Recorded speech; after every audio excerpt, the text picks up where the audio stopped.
Well, here's another stimulus check the White House is talking about. And it's a little different kind of stimulus check, but it looks like it can be meaning $5,000 to $10,000 a piece for everybody in the country. And that's yearly. Now, this is an effort he has to cut down on the monopolies in our country. You know, these big companies are ruling everything. And the data, now he mentioned that it's costing us about $5,000 per person. Other data says it's about $10,000. So you're looking at $10,000 to $5,000 because these big companies can do what they want because you don't have an option. You know, the kinds of areas that it will happen in is like prescription drugs or airline fees, also internet service, hearing aids. All these places that don't have much competition are creating prices to go up because people don't have options. And that's why, you know, what he's saying is that capitalism without competition isn't capitalism. It's exploitation. The Biden administration argues that corporate consolidation across the U.S. economy leads to higher prices and ultimately leaves consumers with few options for where to spend their money. See? And that the order points to prescription drugs. Okay, that's one. They say that we could drop the prices in health insurance. I mean, that's huge, right? Drop the prices. Airlines drop the prices. Internet services and major areas of focus. What he's trying to do is on the drug prices, he's trying to work with states on ways to import medicines from Canada.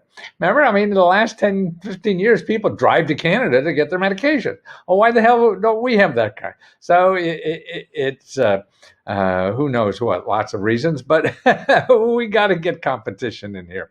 Okay, it also directs the Department of Health and Human Services to consider issuing proposed rules that allow hearing aids to be sold over the counter. So I guess now you have to buy a hearing aid. I mean, they're so expensive because it's regulated. You know, all these things that, you know, the industry decides, oh, we got to do it this way because there's no competition. And the Department of Transportation is encouraged to consider rules that would require airlines, listen to this, to refund fees when bags are delayed or when services such as in-flight entertainment are expected but not actually provided.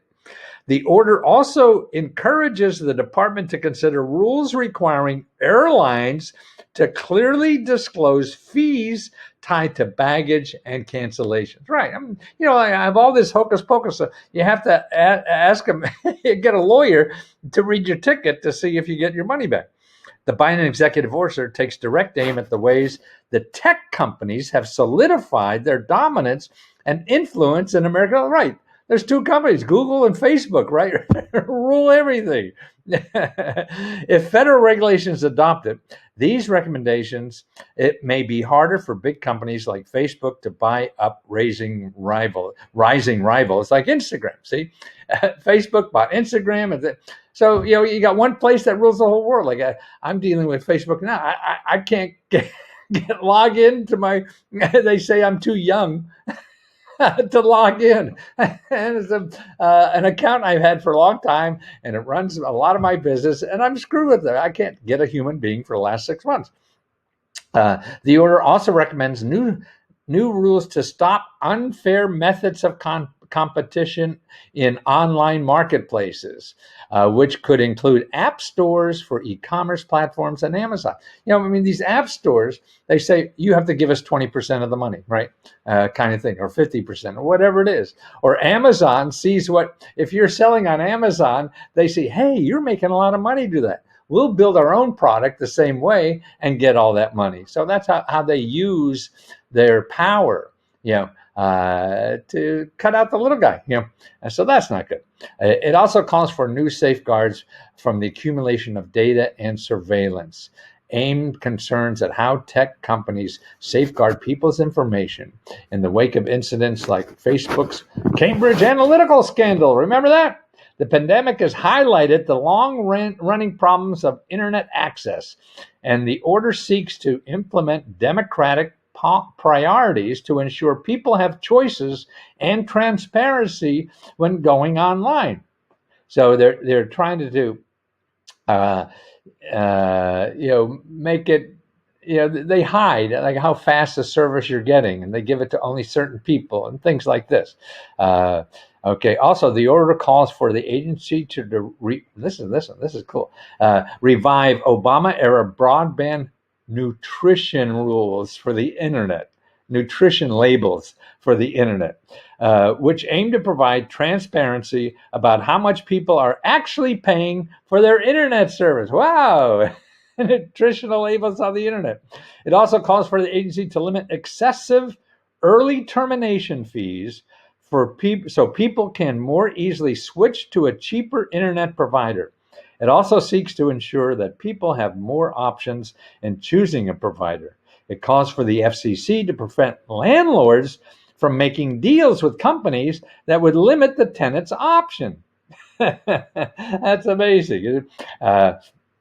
So in other words, if you own a building with a lot of people in it, like me, our condo, they make a deal with one of the providers that only that is there because they're probably getting a cut. Okay. The executive order points to more than a dozen federal agencies, many of which are beyond the White House direct control. It also establishes a White House Competition Council led by the director of the National Economic Council to coordinate how federal agencies respond. The order specifically encourages leading antitrust agencies to strengthen their antitrust laws and help prevent employers from collaborating to suppress wages to reduce benefits. It also encourages the FTC to ban or limit non-complete agreements and to ban unnecessary occupational licensing. I talked about it earlier. These non-compete clauses. You go to work for somebody, say, hey, you can't work for anybody else in this business for 10 years or something. I mean, that's immoral to me, but that's a biased opinion. Healthcare initiatives targeted by the Food and Drug Administration, Department of Health and Human Services, Transportation, were included in the order's priorities around airlines, shipping, and rail. So when one or two people, to me, it's sort of like Big Brother. You want a Big Brother company or Big Brother government? And any Big Brother sounds terrible to me. You can't do anything. It seems our country is built on different than that. People having options, and we have laws and archaic stuff that prevent these options, which doesn't seem right to me, but maybe it's right a little bit. Like everything in little doses is okay, and sometimes you have to do it, but it seems like having competition is better for everybody, and that's what the free trade and capitalism is about in my mind, and that's why these big companies fight that. They fight anybody doing that, and they're supposed to be the leaders of capitalism, but not on not against me. It's good for everybody else, but not me.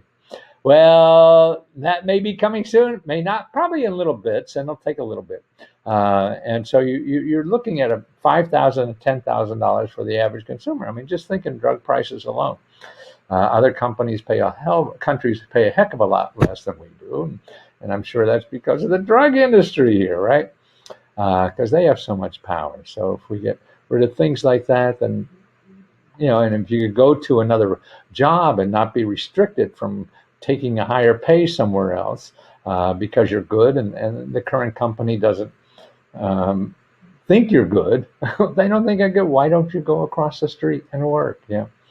And this sort of doesn't seem right to stop people from doing that. Don't we have a free country? Well, sort of. Okay.